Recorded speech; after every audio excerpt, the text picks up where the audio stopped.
Chris, thank you so much for coming along today. It's awesome to have you. Thanks, Marianne. We appreciate the invite and it's lovely being here. All right, so I thought we'd start by chatting about what got you into real estate, the real estate journey, and why you like helping people find their dream homes. Well, it all started with buying my first house, actually. Well, it was a townhouse, and it's going back a few years now. I was a McDonald's manager, and it would have been about 2009. And back then, we had first home buyers grants for every property. Yeah, not just brand new ones. Not just brand new ones, anything. So I did what I could do to get into the market on the McDonald's wage. From that, I kept working and I was in a townhouse and went, right, I'm going to wanted to buy a bigger house. So then one thing, a few years later, I went and bought a bigger house. But that experience I had was not the same as the first townhouse that I bought. And at that stage, I then had gone into working in a bank and I went, well, I didn't like the experience I had buying the second house. Was I a hard worker? Yes. I had someone ask me, well, you should do real estate. So are you a hard worker? Can you talk to people? I was like, yes. And all right. Do you like helping people? All right. Well, why not change your career and get into real estate? So one thing led to another. I ditched the 9 to 5 working behind a desk and got out and about and got into real estate and I haven't looked back since. It's definitely a different experience giving someone those keys. That's the best part. That's the best part, So what about for first home buyers out there at the moment? What's the market looking like from your perspective? It's probably the strongest that it's been in many, many years for first home buyers. So there's a lot of government incentives out there, again, to help people and the next generation get their foot into the market. So with that, we are seeing that there's a lot more first home buyers coming to the market to purchase and just simple supply and demand. So it is a very competitive market out there for first home buyers. So what trends are you seeing in the market at the moment specifically for first home buyers? Is there particular pockets or suburbs where they're looking? I think a lot of first home buyers are going to where it's affordable. Yeah. That's probably where your entry level is. Look, a lot of people in their real estate journey they sort of have to figure it out. So I've had people where we'd love to live in Ormo. That's where the family is, but we can't. Is that where the price tag is? Their borrowing capacity isn't there. So they may come up to your Logan where they'll look at like Bar Scrubs, your Home Views, your Logan Reserves where you've got a similar style of a living, but it's at an affordable price for them, and depending on how long they stay there, that's I'm finding with my first home buyers it's a lot of trade-offs at the moment. So if they want that block of land, they need to go a bit further out, maybe a bit further away from family and loved ones for now as a stepping stone, or they might have to sacrifice the land and go for more your townhouse, like your first home. And my first home was quite small as well, so use that as your stepping stone until you get to something bigger down the track.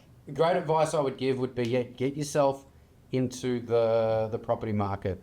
And if you're buying your first home, it's not necessarily going to be your forever home, but it's going to give you an entry level you're in. And if the prices continue to go up, Marianne and I, we don't have crystal balls, but trends are property always goes up in value. And that can be your entry level to your stepping stone to that dream house, whether it's, all right, we've compromised on our land size. In 2, 3, 4 years' time, whether your journey takes you in life, you'll be able to go, all right, let's reassess. Yeah, we've built some equity, maybe income's gone up, now we can pick where we want to live and what we want to live in. That's right. Yeah. So what do you think, and this might actually come back to that, what do you think is the biggest mistake you see first home buyers make when they're buying their first property? Mistakes uncertainty, which we can understand as well. It's the first time doing something. It's like riding a bike, right? You didn't get on the bike and magically nail it first time. So, look, it is practice out there. I would say make your offers And if they don't get accepted, that's okay. You go to the next one. The no's, you get enough no's, eventually you're going to get a yes. Dating advice. Dating advice? What about a common question I get asked from my first home buyers? And as a mortgage broker, I can't really say too much, but from a real estate perspective, how do I know if I'm overpaying for a property? What is the value of a property? So as a real estate agent, and as for a first home buyer, you're always going to be protected by the valuers, because most likely, Marianne, you're advising put a finance clause in. Absolutely. Yeah. And that finance clause will come with a valuation from a third party who has no interest in the property at all. Yeah. That's right. So you're always going to be protective. Now, when people think they've overpaid, that's more of a mindset within themselves. Oh, we think we've overpaid. Well, you're already protected. But even if you overpaid, then I think I've overpaid for my first property a little bit as well. But if you hold that property for that time, well, if you overpaid $5,000 in today's market, in $10,000 in 10 years, that's going to be worth more than $5,000 that you may have overpaid. So I would change that mindset of thinking I've overpaid to we've secured our house. Yeah, we're in the market now. You're in the market, and you're only ever going to lose money if you sell at a loss. And if the values aren't there, don't sell. So how important is it for first home buyers to look at location versus the type of property and features that property has? Well, the first home buyer, you're going to live in the property. So I'd say that's more of an emotional choice for that first home buyer. So what is important to one home buyer might be different to the next home buyer. So, for example, we really want to live in X suburb, but the X suburb might be worth more than the Y suburb. So if we want to live in X suburb, then we might not be able to get that house that we're wanting. Maybe if we want to live in this suburb, we need to look at a townhouse. Can we live? And then the question you've got to ask as a first home buyer or the family, can we see ourselves living in the townhouse? And if you can, and you want to be in that suburb and that's important, go with suburb X. Or no, we need a bigger house and that's my priority, then you might need to go to suburb Y. Yeah. I hope that makes.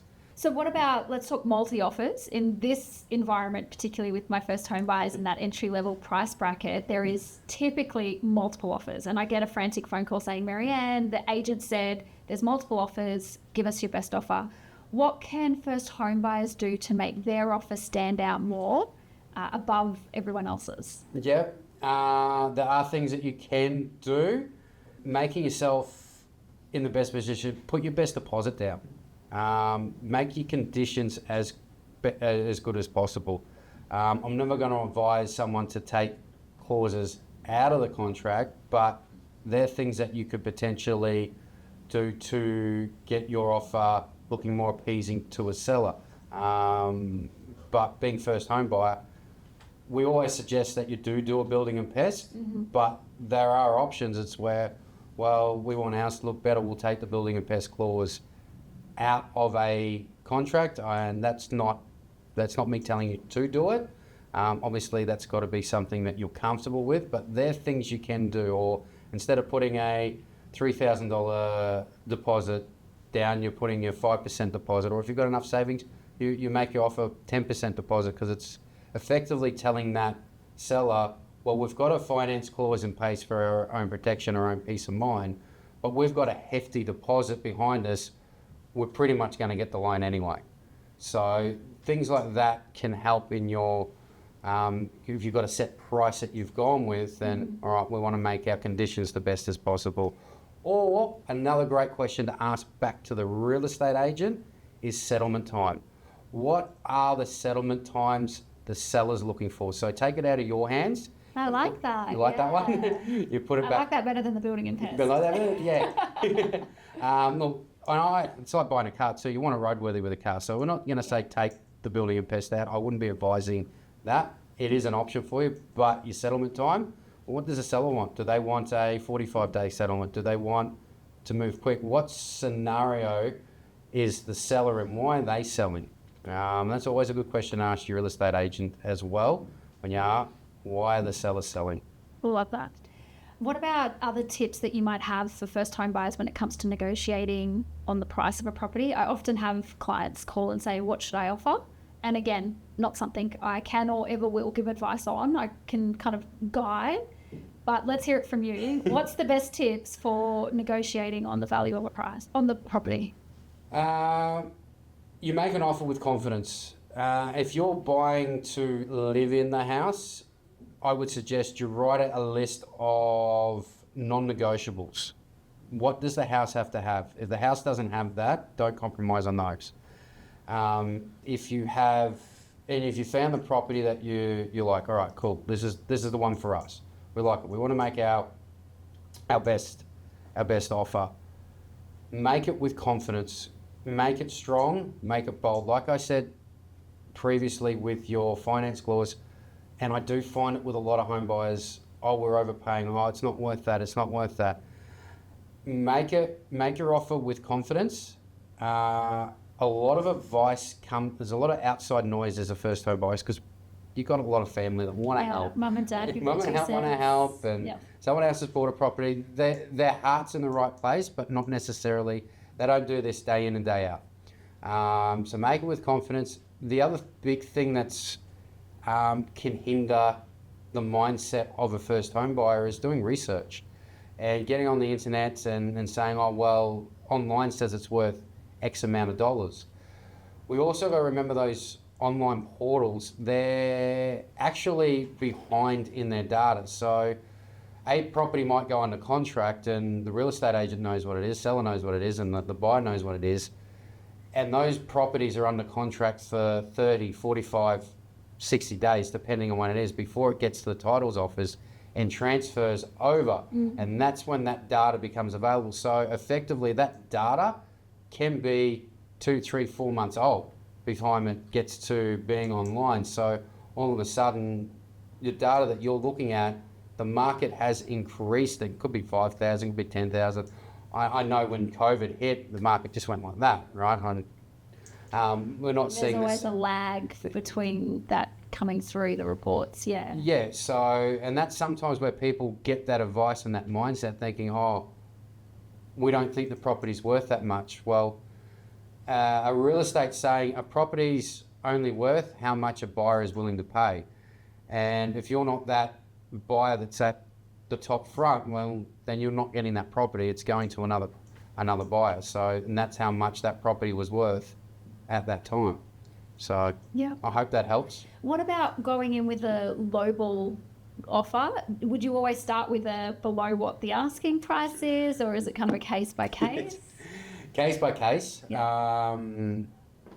Look, if you want to try and everyone wants to try and get a bargain, right? There's nothing wrong with that.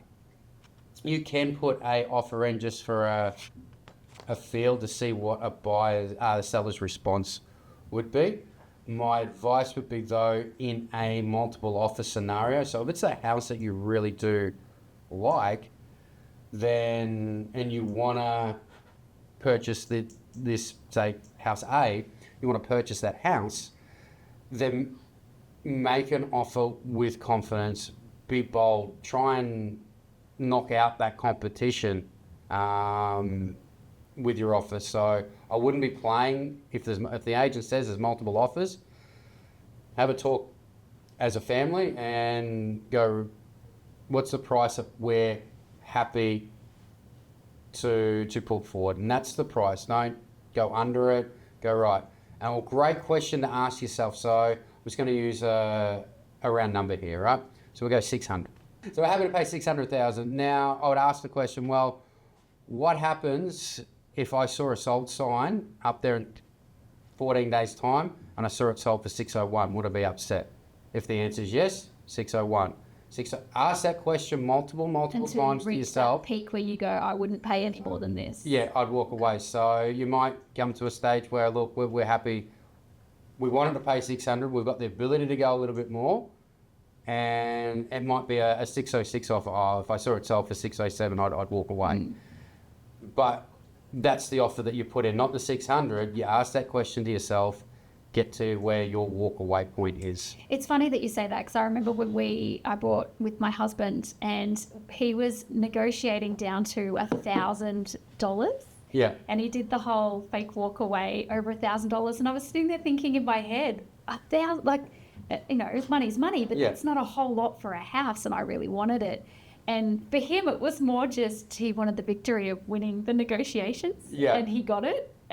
That's all he wanted, just to be the one that picked the final number. So it's funny. Mind games. So there's a lot of misconceptions about real estate agents out there. Yes. What would be some that you've heard misconceptions about real estate agents? Oh no, we're the good ones, but the rest of them, you can take. That's really. No. So I think the biggest one is that I hear a lot of real estate agents tell lies, and they work for the seller, not the buyer. Yep. And I have seen in some instances that reinforced, but I've also seen in some instances where the real estate agent is working for everyone involved in the transaction. Yeah. Is there any others that you've heard of?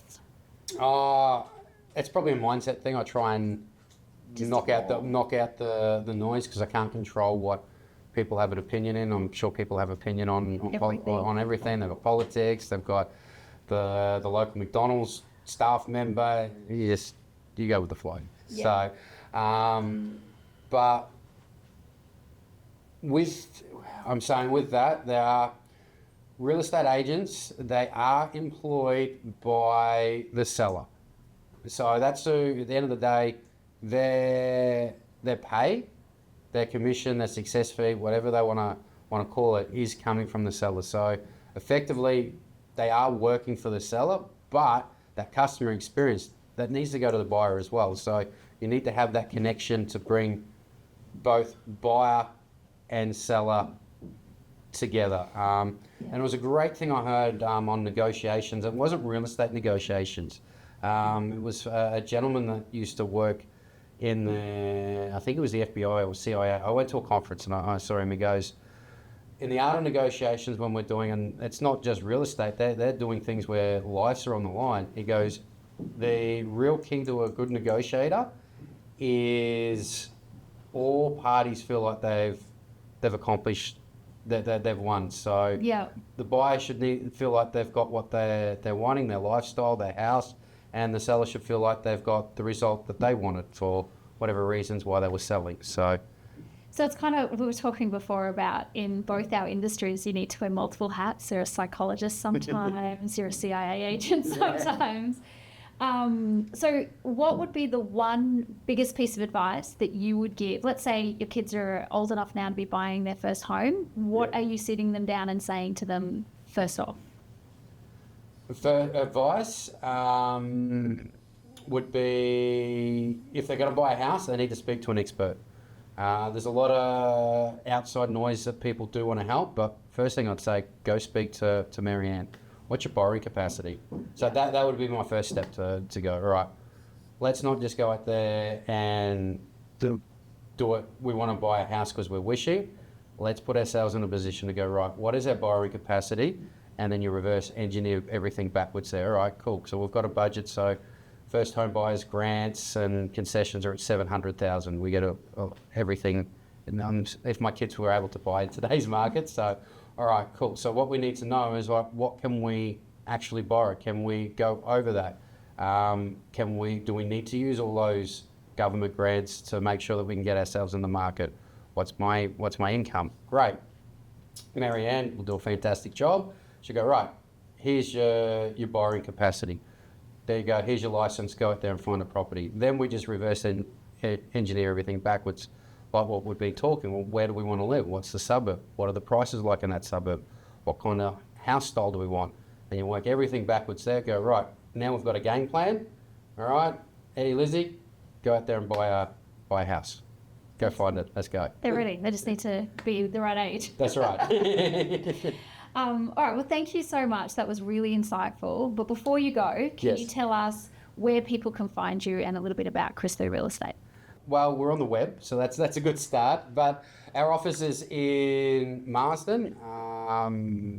So we love people to come down, pop in and say good day, have a coffee. We're in Barclay Place. And you also do property management as well. So if anyone's looking at rent vesting rather than buying their own or occupied property to live in, then that's something you can help them out with as well. We definitely can help with that. Or when you bought that first home and you've lived in it for a little bit and you're like, right, now it's time to get that dream home and we've got to turn that into that first home. Do we sell it or do we use that as now our stepping stone to get into the investment? I'm seeing that more and more lately. A lot of my first home buyers from, say, 2 years ago are coming back saying, okay, let's make this an investment and then use the equity in that to buy the next house. And it's a smart way of doing it. That's, that first townhouse that I got on my McDonald's wage then became an investment as I moved over to the house. So away we go. So, awesome. Thank you so much. That's all right. You're welcome. Remember, at Chris Liu, we do.